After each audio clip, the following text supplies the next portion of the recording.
بسم اللہ الرحمن الرحیم۔ پی ٹی آئی کے دو بڑے رہنماؤں نے پی ٹی آئی کو چھوڑ کر تحریک لبیک پاکستان میں شمولیت اختیار کر لی ہے،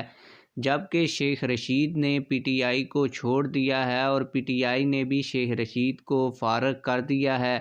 آپ لوگوں کو ان خبروں کی مکمل تفصیل دیتا ہوں، لیکن تفصیل دینے سے پہلے آپ لوگوں سے یہی گزارش ہے، اگر آپ نے ابھی تک ہمارے اس چینل کو سبسکرائب نہیں کیا ہوا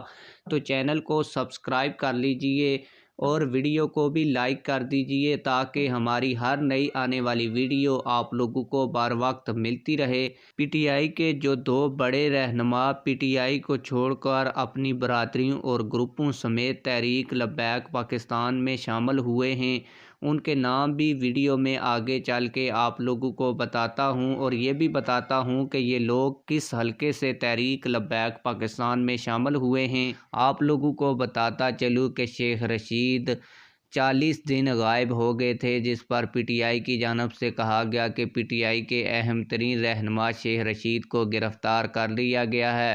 پھر 40 دن کے بعد جب شیخ رشید نمودار ہوئے تو انہوں نے ایک پریس کانفرنس کی۔ اس پریس کانفرنس میں انہوں نے فوج کی خوب تعریفیں کی، chief of army staff Syed Asim Munir کی کافی تعریفیں کیں، لیکن اس میں انہوں نے پی ٹی آئی چھوڑنے کا اعلان نہیں کیا تھا، اور پی ٹی آئی کے لوگ یہ کہہ رہے تھے کہ شیخ رشید کے اوپر دباؤ ڈالا گیا، شیخ رشید کو ٹارچر کیا گیا، اس لیے انہوں نے اس طرح کی پریس کانفرنس کی۔ اور پی ٹی آئی کے لوگ یہی کہتے تھے کہ جب وہ الیکشن لڑیں گے تو پی ٹی آئی ان کو ٹکٹ بھی جاری کرے گی اور پی ٹی آئی کے امیدوار بھی ہوں گے، جبکہ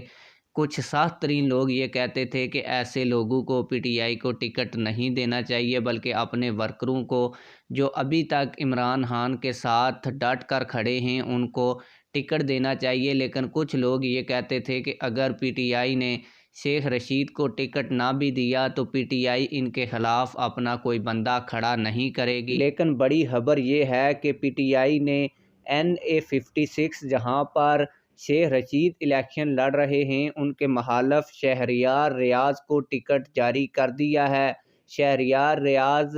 شیخ رشید کے خلاف NA56 میں الیکشن لڑیں گے۔ آپ لوگوں کو بتاتا چلوں کہ پی ٹی آئی کے دو بڑے رہنما اور PP 104 کے امیدوار نے پی ٹی آئی کو چھوڑ کر تحریک لبیک پاکستان میں شمولیت اختیار کی ہے، جن کا نام دیوان عظمت سعید محمد چشتی ہے، اور تحریک لبیک پاکستان نے ان کو PP 194 کا ٹکٹ بھی جاری کر دیا ہے۔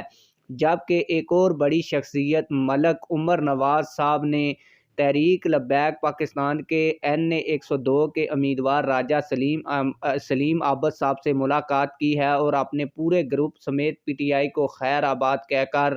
تحریک لبیک پاکستان میں شمولیت اختیار کی ہے۔ آپ لوگ ان خبروں کے حوالے سے کیا کہتے ہیں؟ کمنٹ سیکشن میں ہمیں اپنی رائے سے ضرور آگاہ کیجیے گا۔ ملتے ہیں کسی اور ویڈیو میں۔ اللہ حافظ۔